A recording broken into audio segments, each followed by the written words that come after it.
Every single winter, railroad workers all across North America follow one unwritten rule, passed down quietly for generations, that has nothing to do with schedules or cargo at all. Never let it fall asleep. They're not talking about a person, they're talking about the engine. Picture it, a rail yard buried in snow, somewhere in the dead of winter, a locomotive sitting completely still, going nowhere, no cargo attached, no crew inside, its massive diesel engine running non-stop for weeks at a time. Snow piles up on its roof, frost coats the windows of the cab, and nobody climbs aboard for days at a time, sometimes for weeks, depending on the yard and the schedule. And yet, underneath all that stillness, that engine keeps turning over, hour after hour, burning fuel it will never use to actually pull anything, anywhere. Some of these locomotives burn thousands of dollars worth of diesel fuel without moving a single inch. What? That sounds like the definition of waste. But here's the thing, they aren't wasting fuel. They're protecting something far more expensive than fuel could ever be. And once you understand what that something actually is, you'll never look at a train sitting quietly at a crossing the same way again. The obvious guess is fuel. Most people assume diesel simply turns thick and sludgy in the cold, and that's true, to a point. Diesel fuel contains a waxy substance called paraffin, and when temperatures drop low enough, that wax starts to crystallize, clouding the fuel and eventually clogging filters and fuel lines completely, essentially choking the engine of the fuel it needs to keep running at all. Railroads do fight this problem, using winter-blended fuel and heated fuel lines built directly into the locomotive. Fuel preheaters, often using warm engine coolant, wrap around the fuel lines to keep the diesel flowing smoothly before it ever reaches the engine. A genuinely effective fix for this particular piece of the puzzle. But here's the catch. If fuel gelling were the whole story, railroads could solve it with heaters and better fuel blends alone, the same way trucking companies do. They wouldn't need to keep a massive engine running around the clock for weeks at a time. So fuel isn't the real reason, it's just the first layer. Go one layer deeper and you find the oil. Cold engine oil turns thick and sluggish, just like honey left in a freezer, making it harder for internal parts to move smoothly the moment the engine starts. That's a real problem too, but it's also not the reason locomotives never shut off. Modern block heaters and oil warmers can handle that issue on their own, without needing the entire engine running non-stop. Plug a heater into an outlet overnight, and the oil stays warm and ready without a single drop of diesel burned. Keep going. Next layer, the battery. A dead battery in freezing weather is one of the most common reasons any diesel engine refuses to start, and locomotives are no exception. Cold weather saps battery power fast, and a locomotive with a dead battery can't power its own electronics, let alone restart its engine. In extreme cold, a fully charged battery can lose a significant portion of its usable power in a matter of hours, which is exactly why so many diesel vehicles, from pickup trucks to freight locomotives, struggle the most on the coldest mornings of the year, right when reliable starting power matters the most. Still not the real reason, though. Batteries can be maintained with charging systems that don't require the entire main engine to keep running. One more layer down, compressed air. Every train relies on a continuous supply of pressurized air running through brake lines, connecting every single car together. The exact system that allows an engineer to apply the brakes on a mile-long train from the very front. Losing that air pressure is a serious safety problem. Without steady air pressure running the full length of the train, brakes can behave unpredictably, either failing to release properly or, in the worst case, not applying evenly across every car when they're needed most. But again, this still isn't the actual reason engines are left running for weeks on end. There's something underneath all of this, something that makes every other problem on this list look small by comparison, and it has nothing to do with fuel, oil, batteries, or brakes at all. It's the cooling system, and specifically, what's actually inside it. Here's the detail that surprises almost everyone who hears it for the first time, including plenty of people who work around trains every day. Most locomotive engines aren't cooled with antifreeze the way your car is. They're cooled with plain water, mixed with a chemical that simply stops the metal from rusting. Engineers designed it this way on purpose because water actually absorbs and carries heat away from a massive diesel engine more efficiently than antifreeze does, which lets manufacturers build a smaller, lighter radiator system for an engine that already weighs many tons. It's a smart engineering trade-off. It's also, in freezing weather, an enormous hidden danger. Think about that decision for a second. Engineers looked at two options: a coolant that resists freezing but carries heat away a little less efficiently, or plain water that cools better but turns to solid ice the moment temperatures drop far enough. And for decades, the industry largely chose water anyway, betting instead on discipline. Keep the engine running, and the water never gets the chance to freeze in the first place. Water freezes. Everyone knows that. But here's the part that actually matters. When water turns to ice, it doesn't just get cold and hard, it expands, taking up more physical space than it did as a liquid. Now picture that same expansion happening inside sealed metal passages running directly through the engine block itself, the solid metal casing that holds the entire engine together and everything inside it.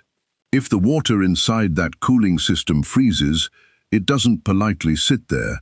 It pushes outward with tremendous force against solid metal that has nowhere to give. And metal, no matter how thick or how well engineered, eventually loses that fight. It's the exact same reason a glass bottle full of water shatters if you leave it in the freezer too long, except here, instead of a glass bottle, it's the load-bearing heart of a machine that weighs well over 100 tons and costs millions of dollars to replace. The result is a cracked engine block, and this is where the stakes become genuinely serious. A cracked block isn't a repair you patch up over a weekend. In many cases, it means the entire engine, one of the most complex and expensive components on the entire locomotive, has to be pulled out and replaced completely. It's not like swapping a part in a car engine at a local shop either. Removing and replacing a locomotive engine typically requires specialized heavy equipment, a properly equipped repair facility, and a team of technicians trained specifically for machinery this large, all of which adds weeks of downtime on top of the direct financial cost. Depending on the locomotive, that single mistake, one engine sitting still just a little too long in freezing temperatures, can end up costing hundreds of thousands of dollars to fix. Some larger locomotive engines can cost even more than that to replace entirely, once you factor in the labor of pulling the damaged engine out, transporting a replacement, and putting the locomotive back into working order. And that's just the direct repair bill. Every day that locomotive spends in a repair shop instead of hauling freight is a day it isn't earning the railroad any money at all, a quiet, compounding cost that rarely makes it into the headline repair figure but matters just as much to the people running the business. For a railroad running dozens or even hundreds of locomotives across a network, that's not a rare accident anyone can afford to risk very often. Railroads know this risk so well that locomotives actually come equipped with a built-in emergency safeguard for exactly this scenario. If an engine ever does shut down unexpectedly out in the cold, with nobody around to notice right away, an automatic water dump system is designed to sense the problem and drain the cooling water out of the engine on its own, before it has a chance to freeze solid and destroy everything around it. It's a clever piece of engineering, but notice what it actually is. It's not a solution. It's a backup plan for when the real plan already failed. A last line of defense meant for the rare, unlucky moment when everything else has already gone wrong.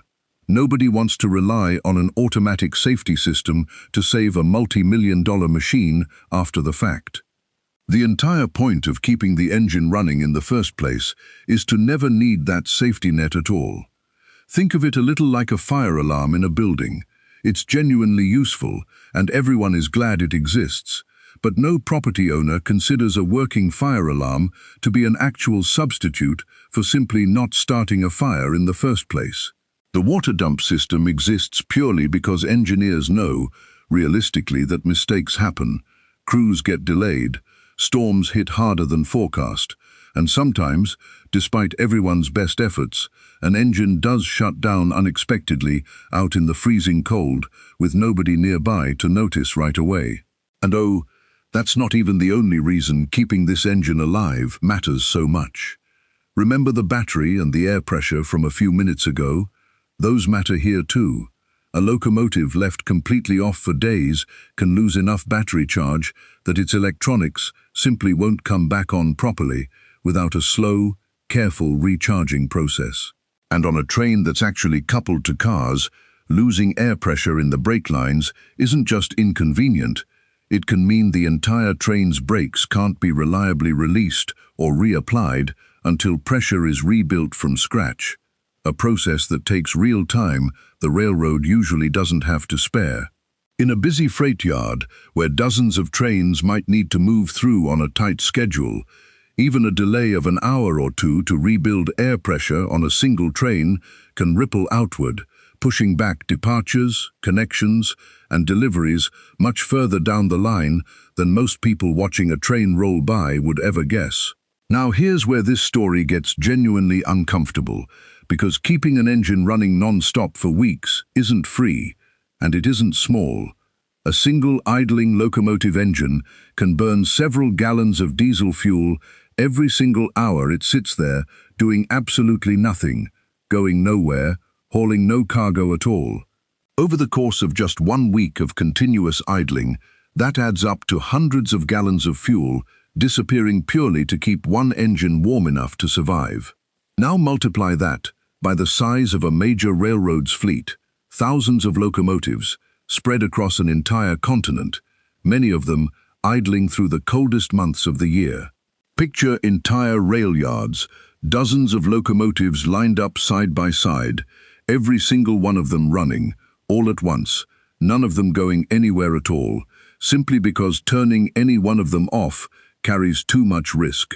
That's an almost unbelievable amount of fuel being burned purely to prevent freeze damage, adding up to staggering costs and equally staggering emissions pouring into the air around rail yards, often located directly next to residential neighborhoods.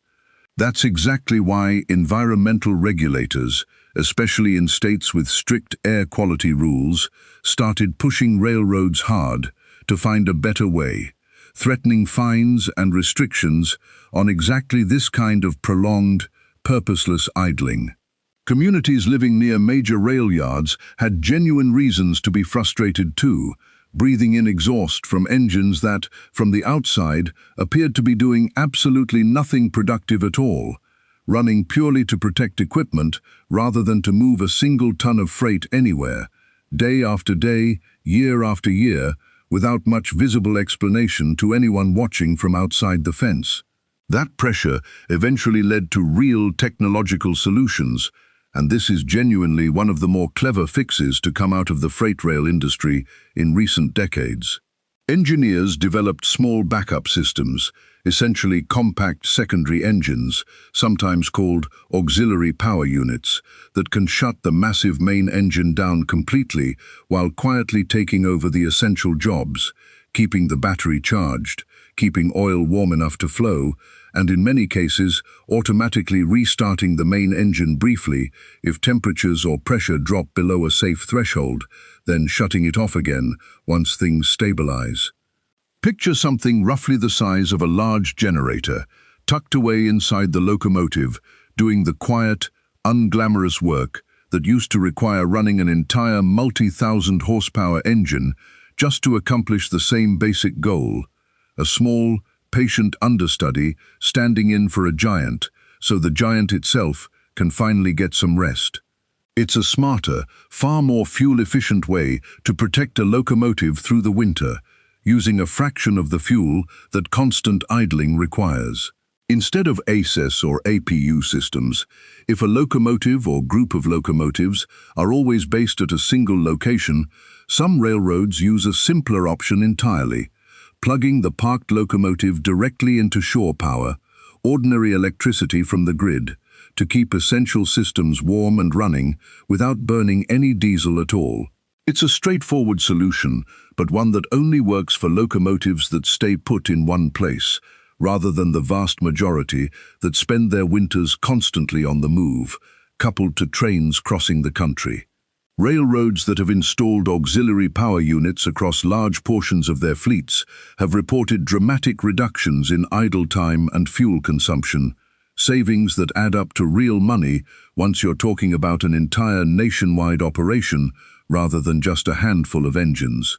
The problem is that technology isn't standard equipment on every locomotive out there. A huge share of the freight locomotives currently working across North America are older models, built and put into service long before these smarter systems existed, and railroads don't retire and replace equipment this expensive overnight. A single new locomotive can cost several $1 million, and freight railroads typically expect to run each one for several decades before it's finally retired, which means engines built in the 1980s and 1990s are still very much part of the working fleet today, hauling grain, coal, and containers across the same frozen yards they always have, decade after decade, without a single one of these newer backup systems installed anywhere on board. Retrofitting an older locomotive with an auxiliary power unit is possible, and many railroads have done exactly that on select engines, but doing it across an entire aging fleet takes years of budget planning and gradual investment, not a single decision made all at once. Which means, every single winter, in yards scattered across the country, countless locomotives are still following the exact same old rule that's existed for generations, with no smaller backup system watching over them at all. Their only real protection is the constant, expensive, unglamorous hum of a massive diesel engine that simply never gets to rest. Rail workers who've spent decades around these machines talk about them almost the way you'd talk about livestock in the dead of winter, something living and vulnerable that needs constant looking after, checked on through the night, never simply parked and forgotten the way you might leave an ordinary car sitting in a driveway. So the next time you're stopped at a railroad crossing, watching a locomotive sit there rumbling, seemingly doing nothing at all, remember what's actually happening underneath that noise. That engine isn't wasting fuel out of laziness or carelessness. It's standing guard over its own survival, fighting off a threat that has nothing to do with snow piling up outside or ice on the tracks ahead. Consider everything that engine is actually capable of. It can drag thousands of tons of steel, grain, coal, and shipping containers across mountain passes, through blinding blizzards, over bridges spanning entire rivers, for thousands of miles without stopping, using raw mechanical force that dwarfs almost anything else humans have ever built on wheels, a scale of power that's genuinely hard to picture until you've stood next to one of these machines in person. And yet none of that power, none of that scale, none of that brute engineering strength is what actually threatens it in the depths of winter. The strongest machine on the entire railroad, capable of dragging thousands of tons of freight across mountains, through blizzards, across an entire continent without stopping, isn't ultimately defeated by any of that. It's defeated by something as simple and as ordinary as water, the very same water that's supposed to be keeping it alive in the first place, sitting quietly in metal passages, just inches from the heart of the engine, waiting for the one moment someone forgets, or can't get there in time, or simply trusts the machine to look after itself for just a little too long. And so, every winter, workers keep that unwritten rule alive right along with it. Never let it fall asleep, because the moment it does, the cold is always waiting, patient, silent, and completely indifferent to how powerful the machine sitting still above it actually is. It doesn't matter how many mountains that engine has crossed, how many tons it has hauled, or how many long years it's already been in service without a single serious failure to its name. ICE doesn't care about any of that. Given the smallest opportunity, a single quiet mistake, a single engine allowed to rest for just a little too long, it will do to a multi-million-dollar machine exactly what it does to a forgotten bottle left too long in a freezer, and there won't be a second chance to fix it once it happens. That's really the strange, quiet truth sitting underneath every single idling locomotive you've ever driven past at a crossing, without giving it a second thought. It isn't stubbornness, and it isn't waste. It's one of the largest, most powerful machines in modern transportation, kept alive through the coldest months of the year by nothing more sophisticated than the simple discipline of never letting it stop.